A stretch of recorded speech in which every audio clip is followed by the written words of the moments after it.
Paano po doon sa ibang mga kasama po dito sa kaso, yung tinatawag na co-perpetrators? So, isang paglilinaw kung sakasakaling yung co-perpetrators ay isyuhan ng warrant of arrest at mahuli, ang kaso nila separate. Kaya in their case, pwede pa nilang i-raise ang jurisdiction. Pero syempre, limitado na. They can, but they may not be successful. Okay. So ngayon po, ang tulad ng nabanggit nyo kanina, meron tayong inaasahan kasi na isa pang desisyon naman mula sa pre-trial chamber. Ito yung pinuntahan natin noong February. Oo. So can you tell us more about it?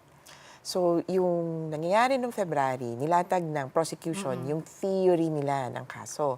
Nilatag nila yung ebidensya nila. Ito po ang mga elemento ng krimen na present or existing doon sa kaso. Ako, napaniwala ako. Sa totoo, ang tanong ngayon, napaniwala ba yung judges? At kung nawasak ba, sabihin na natin ng depensa, yung parang substantial evidence to believe. Hindi to chismis lang. Merong bang ebidensya na magpapatuloy tayo sa trial?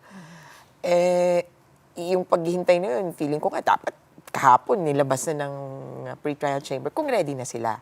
Sabihin na nila kung magtutuloy yung trial, magpapatuloy yung kaso para, alam mo yun, yung mga biktima makahinga ng maluwag at mag-focus na sa next step.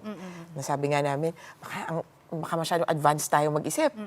Kasi naghahanda na po kami sa application ng mga dagdag biktima kahit wala pang go signal.